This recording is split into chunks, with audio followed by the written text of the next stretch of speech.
అందరికీ నమస్కారం. ధర్మంపై జరిగినటువంటి ఈ ఘోరమైన దాడి గురించి నిన్న ఒక లైవ్లో పూర్తి స్థాయిలో అప్పటి వరకు ఉన్నటువంటి సమాచారం మేరకు అప్డేట్ చేయడం జరిగింది. ఇప్పుడు ఇదే అంశంపైన మరింత సమాచారంతో మీ ముందుకు రావడం జరిగింది. ఈ ప్రత్యక్ష ప్రసారంలో ఇప్పటి వరకు ఉన్నటువంటి అంశాలు ఏంటి అనేది చూద్దాం. మన యొక్క గురువుతో సమానం స్వామీజీ, అర్చకులు, పురోహితులు, ఇలా పదం ఏదైనా సరే అత్యంత పవిత్రమైనటువంటి స్థానంలో ఉన్నటువంటి ఒక వ్యక్తి పైన అమానుషముగా హిందూ పేరిట, ఈ లైన్ గుర్తుపెట్టుకోండి, హిందూ పేరిట జరిగినటువంటి ఈ దాడిని ప్రతి ఒక్క హిందువు ఖండించాలి. కానీ ప్రస్తుతానికి యాజ్ ఆఫ్ నౌ ఉన్నటువంటి అబ్జర్వేషన్లో మనిషి అంటే నేను మనిషిని అనిపించుకున్న వాళ్ళు, మనసున్న వాళ్ళు, నేను హిందువుని అని నిజాయితీగా విచక్షణతో కూడుకుని వ్యవహరిస్తున్న వాళ్ళందరూ కూడా రంగరాజన్ గారికి సంఘీభావం ప్రకటిస్తూ ఈ దాడి ఘటనను ఖండిస్తూ ఆ వీరరాఘవ అనే వ్యక్తి, అతడు పెట్టిన సంస్థ, లేకపోతే ఆ చుట్టూతా ఉన్నటువంటి ఈ బ్యాచ్, దండుపాల్యం బ్యాచ్, వీళ్ళందరినీ కూడా ఖండిస్తూ ఉన్నారు. కానీ ఒక 5-6% అంటే కొన్ని పోస్టులు చూస్తూ ఉన్నా ఫేస్బుక్ సాక్షిగా కానీ ఇతర మాధ్యమాల సాక్షిగా కానీ విపరీతంగా రెచ్చిపోతూ ఉన్నటువంటి హిందువుల్నే చూస్తూ ఉన్నా. అది ఆక్షేపణీయం. ఇక్కడ వీళ్ళంతా ఏం చేస్తున్నారంటే, అదిగో ఈ అమానుషమైనటువంటి రాజ్యాంగ విరుద్ధ, చట్ట విరుద్ధ, ధర్మ విరుద్ధ దాడి చేసినటువంటి ఈ వీరరాఘవ అని మతిస్థిమితం లేనటువంటి ఒక పిచ్చోడైనటువంటి వ్యక్తి చేసినటువంటి దాన్ని సమర్థిస్తూ ఉన్నారు. రంగరాజన్ గారు ఏదో చేసేశారు, అతని మీద ఏదో ఒక నింద మోపేస్తూ ఈ క్రైమ్ని నార్మలైజ్ చేస్తూ ఉన్నారు. దీన్ని మాత్రం మనం ఎట్టి పరిస్థితుల్లో ఖండించాలి.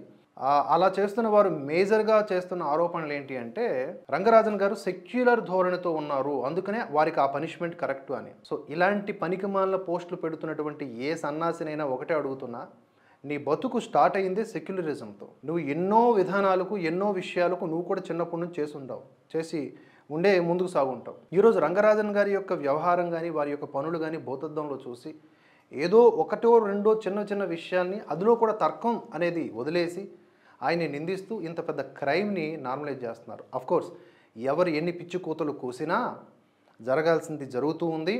ఎవడైతే ఈ దాడికి పాల్పడ్డాడో ఆ నీచుడు, ఆ రావణాసురుడిని జైలుకు పంపించారు. 14 రోజులు రిమాండ్. సో ఆ తర్వాత కస్టడీ ఉంటుంది, లేకపోతే ఎన్ని దుశ్చర్యలకు అతడు పాల్పడ్డాడో ఆ ట్రాక్ రికార్డ్ అంతా బయటకు తీస్తారు. పొలిటికల్ లీడర్స్ కూడా ఇన్వాల్వ్ అయ్యారు. ఎవరెవరు ఎలా స్పందించారు అవన్నీ కూడా నేను చెప్తాను. ఇక గమనించుకోవాల్సిన మరో పాయింట్ ఏంటంటే, ఇప్పటికీ కూడా స్పందించనిటువంటి స్వామీజీలు ఉన్నారు. ఏమండి, ఆయన ఏమన్నా సామాన్యమైన వ్యక్తి? రంగరాజన్ గారు చిలుకూరి బాలాజీ టెంపుల్ని ప్రొటెక్ట్ చేస్తూ, ఎండోమెంట్ అధీనంలోకి వెళ్లకుండా చేస్తూ, రాజ్యాంగబద్ధంగా పోరాటం చేస్తూ సక్సెస్ అయినటువంటి వ్యక్తి. న్యాయపరంగా పోరాటం చేయడానికి, న్యాయవాదానికి సంబంధించినటువంటి చదువుకున్న వ్యక్తి. ఆయనకున్నటువంటి ఎనర్జీ లెవెల్స్, మనం అంతా యూత్, కానీ ఆయన ఆ వయస్సులో కూడా ఇప్పటికీ నిరంతరం పోరాటం చేస్తూనే ఉంటారు. కోర్టు మెట్లు ఎక్కి దిగుతూ ఉంటారు. దేనికోసం? వారు చదువుకున్న చదువుకి ఉద్యోగం చేసుకుంటే లక్షలాది రూపాయలు హాయిగా నిశ్చింతగా సంపాదించుకోవచ్చు కదా. ఒక ఆలయం, ఒక ధర్మం అంటూ వచ్చినటువంటి భక్తులకు విశేషమైనటువంటి బాలాజీ కరుణతో పాటుగా ధర్మానికి సంబంధించిన సందేశాన్ని కూడా అందిస్తూ ఉంటారు. ఆయన ఎప్పుడైనా వెళ్ళారా? ఆ ఆలయానికి వెళ్ళారా? వెళ్ళి ప్రదక్షిణలు చేశారా? ప్రదక్షిణలు చేస్తున్నప్పుడు గోవిందనామాలతో పాటుగా ఆయన చేస్తున్నటువంటి ధర్మ ప్రచారం ఎప్పుడైనా గమనించారా? ఏ ఆలయాల్లో కూడా అది జరగదు. కేవలం పూజలు, నోములు, వ్రతాలు అంటూ రకరకాల పేర్లతో యాంత్రికంగా, ఒక తంతుగా మాత్రమే కార్యక్రమాలు జరుగుతూ ఉంటాయి ఆలయాల్లో. కానీ ఘనంగా, జ్ఞానవంతంగా ప్రతి ఒక్క భక్తుడికి కూడా అనుభూతిని కలిగింపజేస్తూ ఉంటారు ఆయన. అటువంటి ఒక మహోన్నతమైనటువంటి వ్యక్తిని చాలా తెలివిగా, మర్యాదపూర్వకమైనటువంటి భాషతోనే రిలీజ్ చేసినటువంటి వీడియోల సారాంశం అంతా నిన్న వివరించేశాను, మళ్ళీ అది రిపీట్ చేయను. ఇక్కడ ఒక దుర్భాష మాట్లాడకుండా చాలా తెలివిగా అక్కడక్కడ తనకున్నటువంటి విజ్ఞాన ప్రదర్శన కనబరుస్తూ, శ్లోకాలను విశదీకరిస్తూ, పిచ్చి పిచ్చి పాటలను పాడుకుంటూ, స్వరజ్ఞానం లేదు నువ్వేం పూజారి అంటాడు. స్వరజ్ఞానం ఉండాలా పూజారులకి? ఇలా వీడికి ఏదైతే మెంటల్ కండిషన్ బాగోలేక ఉన్నటువంటి ఆ స్థితి ఉందో అదే స్థితి అందరికీ ఉండాలంటాడు, గోత్రనామాలంటాడు. సో ఇవన్నీ చూసి కూడా ఇంకా వాడికే సపోర్ట్ చేస్తున్నటువంటి నీచపు మోక ఏదైతే ఉందో వాళ్ళందరికీ శ్రద్ధాంజలి. గుర్తుపెట్టుకోండి. ఎవరెవరైతే ఈ వీర రాఘవ అనే వ్యక్తికి సపోర్ట్ చేస్తున్నారో వాళ్ళందరికీ కూడా తలదించుకునే రోజు వస్తుంది. వాడి పాపంలో భాగం పంచుకున్నట్లే. జై శ్రీరామ్ నినాదం చేసిన ప్రతి ఒక్కడు హిందూగాడు. గుర్తుపెట్టుకుంటే రేపు పొద్దున ఇలాంటివి రిపీట్ అయితే మంచి నమూనాని క్రియేట్ చేసి వెళ్ళిపోయాడు జైలుకి. ఇదే తరహాలో రేపు పొద్దున ఎంతోమంది ఎన్నో రకాలైనటువంటి దారుణాలకు తెగబడవచ్చు. ఎవడొస్తే ఆపుతాడు మనల్ని? ప్రతి ఒక్కడు హిందూ పేరుతో, హిందూ సంస్థల పేరుతో రాజ్యాంగ విరుద్ధ, చట్ట విరుద్ధమైన పనులు చేసి క్రిమినల్ యాక్టివిటీస్ పాల్పడితే దానికి మనమా బాధ్యులం? సనాతన ధర్మమా బాధ్యులు? ఈయన మాట్లాడితే రామరాజ్యం, రామాయణం, భగవద్గీత అంటూ వాటికే కలంకం తెప్పించే విధంగా వాటి అర్థాలు మార్చేస్తూ అనర్థాలకి గురి చేసినటువంటి ఇలాంటి దరిద్రులు వీళ్ళ హిందువులు, వీళ్ళకి మనకు సంబంధం లేదు. కానీ ఇప్పుడు ఏం చేస్తారు? హిందుత్వం అంటే ఇదే, సనాతన ధర్మం అంటే ఇదే, భగవద్గీత బోధిస్తున్నది అదే, రామాయణంలో రామరాజ్యం అంటే ఇదే అని వాళ్లకు నచ్చినటువంటి నిర్వచనాన్ని ఇంకా ఇంకా బలపరుచుకుంటారు. కొంతమంది పోస్టులు పెడతా ఉన్నారు, ముస్లింలు క్రిస్టియన్లు ఉన్నంత వరకే రా మీ హిందుత్వం, మేమే లేకపోతే మీలే ముయ్యిరు కొట్టుకు చేస్తారా అంటూ చెప్తున్నారు. ఇన్ని మాటలు మనం పడవలసిన దుస్థిత. ఇప్పటికే ఎన్నో రకాలైన మత మార్పిడులు, ఎన్నో రకాలైన దారుణాలు మన ధర్మం తట్టుకుంటా ఉన్నప్పటికీ కూడా మరొక అనర్థదాయకమైన పరిస్థితి మనలో ఒకడే కలిగింప చేయడం అనేది ఎంత దుర్మార్గమైనది ఒకసారి ఆలోచించండి. కనీసంలో కనీసం మానవత్వంతో ఆలోచించినా కూడా మతం అనేది పక్కన పెట్టి వీడు చేసినటువంటి ఈ చర్య అత్యంత దారుణమైనది, ఖండనీయమైనది, శిక్షార్హమైనది. కాబట్టి వాడికి ఎట్టి పరిస్థితుల్లో మద్దతు ఇవ్వకూడదు. వాడు అసలు హిందువే కాదు. హిందువు అంటే కొన్ని లక్షణాలు ఉంటాయి. కాలానుగుణంగా, ధర్మానుగుణంగా నడుచుకునేవాడు, చట్టానికి బద్ధుడై ఉండేవాడు, శాంతియుతంగా ఉండేవాడు, ధర్మ మార్గమనే పోరాటం చేసేవాడు, చట్ట పరిధిలోనే నిలిచేవాడు, చట్టానికి అతీతంగా ఎప్పుడు వెళ్ళనివాడు. వాడు హిందువు. పుస్తకానికి పరిమితమైనటువంటి నాలెడ్జ్ కాదు మనది, విశేషమైనటువంటి జ్ఞానసాగరం. మనకు అందులో ఉన్నటువంటి ఒక బిందు పరిమాణంలో కూడా నాలెడ్జ్ లేదు.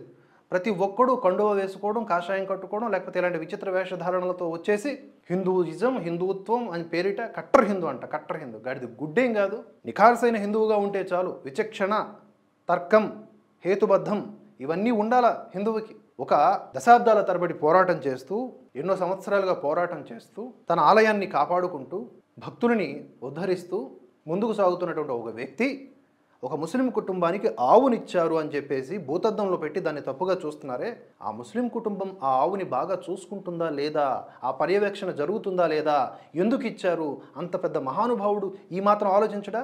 నిన్న కాక మొన్న పుట్టిన మనం ఎచ్చులుకుపోయి ప్రతి ఒక్కడు హిందువే, కట్టర్ హిందూ అంట. కట్టర్ హిందూ పదాలు వస్తున్నాయి కానీ సెన్సార్ కట్ చేస్తున్నారు మైండ్లో. నిన్న చెప్పిన మాటలే మళ్ళీ రిపీట్ చేస్తున్నారు. ఎంతమంది హిందువులు కళ్యాణి బిర్యానీ దగ్గరికి వెళ్ళి కళ్యాణి బిర్యానీ అని చెప్పేసి బీఫ్ మాంసం తింటున్నారు, బీఫ్ బిర్యానీ తింటున్నారు, ఇలా అడ్డుకుంటున్నావు వాళ్ళని.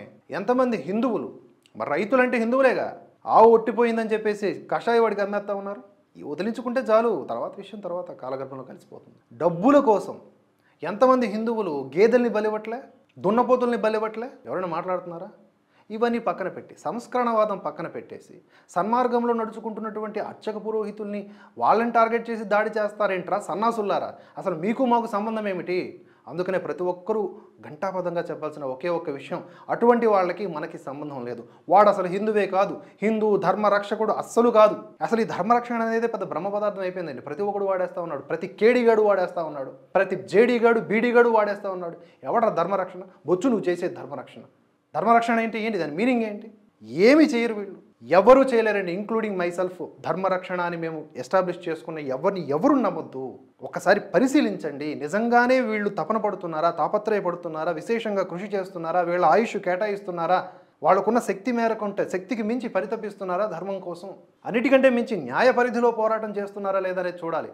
విచక్షణ మరిచి చిన్న చిన్న కుర్రోళ్ళండి, ఇంటర్మీడియట్ చిన్నపిల్లలు ఉంటారు కదా, అప్పుడప్పుడు హిందుత్వం గురించి ఎంతో అంత తెలుస్తున్న వాళ్ళని రెచ్చగొట్టి వాళ్ళ దగ్గర కూడా డబ్బులు తీసుకునేటటువంటి బ్యాచ్ తయారైపోయినటువంటి నేటి సమాజంలో అటువంటి దాన్ని ఏమంటారు ధర్మ సంఘాలు లేకపోతే సంస్థలు ఏర్పాటైపోయి కకావికలం చేసేస్తున్నాయి. ఒరిజినల్స్ ఒకటో రెండో ఉంటాయి, మిగతావన్నీ వాటి నుంచి పుట్టుకొచ్చిన పుట్టగొడుగులన్నీ ఫేకే. ఎందుకు ఇది ఇలా జరుగుతోంది అంటే ఆ ఒకటి రెండు మాత్రమే బాగుపడకూడదు కాబట్టి ఈ మిగతా వాటన్నింటినీ ఆ చుట్టుపక్కల చేరిపోయి ప్రాణజీవుల్లాగా పనులు చేస్తూ ఉన్నాయి. కాబట్టి దయచేసి ఆలోచించండి. ఈ వీరరాఘవ అనే వ్యక్తి అత్యంత దారుణాన్ని ఒడిగట్టాడు. చిలుకూరి బాలాజీ ప్రధాన అర్చకులైనటువంటి రంగరాజన్ గారిని భౌతికంగా దాడి చేశారు, కొట్టారు, కన్నుకి గాయం చేశారు, పొట్ట మీద కొట్టారు బూటు కాలుతో. ఇవన్నీ చెప్పాలా? చెప్తేనే నమ్ముతారా? ఇవన్నీ సత్యం, ఇవన్నీ సత్యం. ప్రత్యక్షంగా వారిని మేము కలిసి తెలుసుకున్న నిజాలు, గాయాల్ని చూసాం. అబద్ధం చెప్తే మాకేం వస్తుంది? సో అంత దారుణానికి ఒడిగట్టితే దాన్ని కూడా సమర్థించేంత విశాల హృదయులు ఎవరైతే ఉన్నారో వాళ్ళకి నిజంగా శ్రద్ధాంజలి అగైన్. సో అది గుర్తుపెడితే ఇలాంటి వ్యక్తులు చేసినటువంటి పనుల వలన ఎలాంటి పరిణామాలు దాపురిస్తున్నాయో చూడండి.